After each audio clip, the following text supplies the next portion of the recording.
प्रिया को आदत थी हर काम में शॉर्टकट ढूंढने की, क्योंकि उसे हर काम में आलस आता था।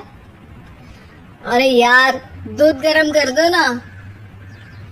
अरे पेट पे जाके तो दूध ठंडा ही हो जाना है ना, तो ठंडा ही पी लो ना।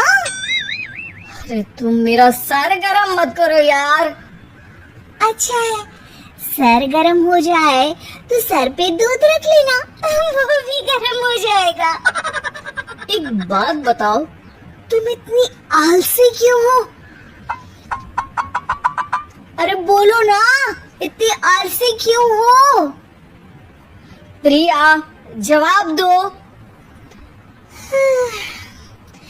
जवाब देने में आलस आ रहा है। पति वहां से उठ के बड़बड़ाते हुए खुद दूध गर्म करने चला जाता है और प्रिया अपनी आंखें बंद करके सोफे पर लेट जाती है। प्रिया की इस आदत का घर वाले सबको पता तो था ही, अब तो बाहर वाले भी उसको आलसी बोलने लगे थे। अरे बहू सुन ना, एक गुड न्यूज है। क्या माँ जी, आप सब कुछ मेरे नाम करने वाली हैं क्या? अरे बस तेरा दिमाग पैसों में ही लगा रहता है। माँ जी, आपको तो पता है कि मैं गांधी जी की कितनी बड़ी फैन हूँ, और गांधी जी तो नोट पे ही मिलते हैं ना, इसलिए पैसों के अलावा कहीं दिमाग ही नहीं रहता। वैसे गुड न्यूज क्या है? अरे गुड न्यूज ये है कि मेरी कुछ सहेलियां आने वाली है। है? ये भी कोई गुड न्यूज है क्या? जब भी आपकी सहेलियां आती हैं, मेरे किसी न किसी काम में खोट निकाल की जाती हैं। हमेशा कोई कमी दिखी जाती है उनको मेरे काम में, और मुझे आलसी बोलते हैं वो लोग। अरे तो ऐसा समझ कि आज तेरे पास मौका है उनकी नजरों में अच्छा इम्प्रेशन जमाने का। कैसे कैसे? उनके लिए खाने की इतनी स्वादिष्ट चीजें बना कि वे उंगलियां चाटती रह जाए। माँ जी, ये तो आप मुझे नया काम पकड़ा रही हो। अरे मेरी सहेलियों से तारीफ पानी है कि नहीं? हाँ, पानी तो है। तो बस जाओ, बन जाओ बावर्ची, लगाओ तड़का, कल शाम को आएंगी वो। अगले दिन सास सुबह से घर के बाहर अपनी सहेलियों के पास चली जाती है, और शाम को सब प्रिया के हाथ का खाना खाने घर आते हैं। आज देखते हैं कि प्रिया बनाती क्या है। हाँ हाँ, पिछली बार हमने बोला कुछ हल्का खाएंगे तो पापड़ फ्राई करके ला दिए थे बस। हाँ, और उसके पहले जब आए थे और बोला था कि भारी खाना खाना है, तो तरबूज काट के ले आई थी। बोल रही थी तरबूज भारी होता है ना। अरे बस भी करो, इतनी बुरी नहीं है मेरी बहू। तभी बहू वहाँ खाना लेकर आती है। पनीर कोफ्ता, भिंडी मसाला, शाही मसाला, दाल, डबल तड़का, लच्छा पराठा, मिस्सी रोटी। अरे बस बस बहू, इतना सारा खाना। अरे अभी तो और भी है, फ्राइड राइस भी है अभी तो आपके लिए। और हाँ, अरे सूप लाना तो भूल ही गई मैं। अरे लगता है पिछली बार की कमी आज पूरी कर ही देगी बहू। हाँ हाँ, आप खाइए तो। हाँ, खाएंगे तो सही, इतना खाना बना तो दिया है, अब देखना भी तो पड़ेगा ना कि बना कैसा है। हाँ हाँ, लगा ले भोग खुद को।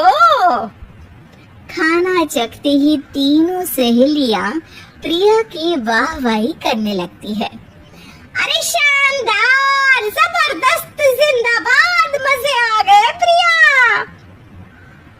प्रिया की सास भी कमाल है। बहू को क्या जायकेदार खाना बनाना सिखाया है।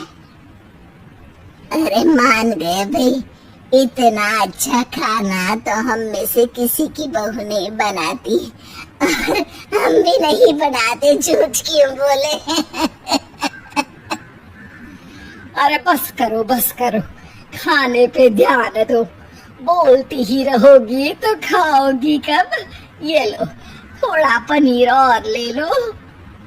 सास भी सहेलियों के साथ खाना खाने लगती है, पर बहू के साथ अपनी भी तारीफ सुनकर सास मन ही मन फूली नहीं समा रही थी।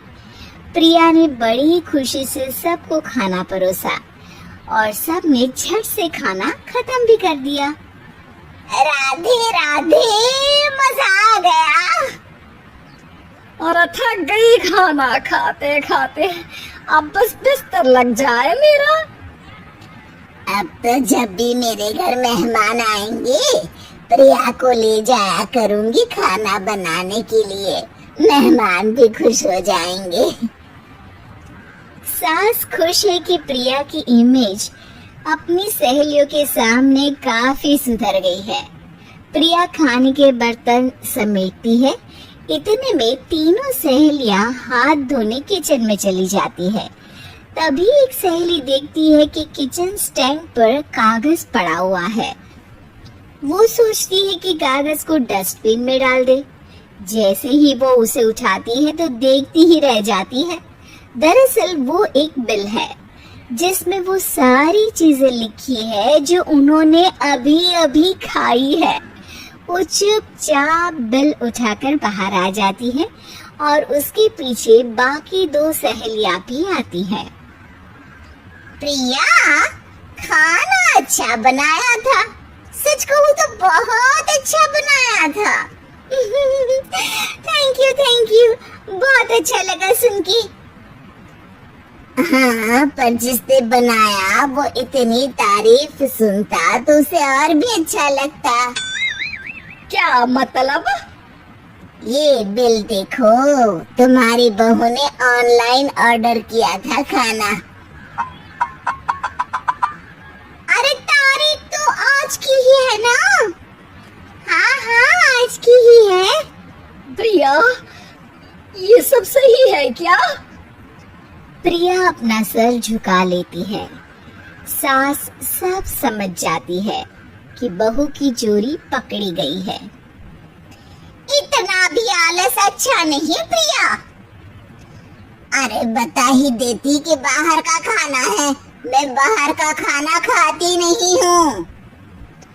तीनों सहेलियां वहां से जा रही होती है कि तभी उनमें से एक मुड़कर कहती है, अब ये तो बताओ कि खाने की रेटिंग बहू को दे या डिलीवर करने वाले को।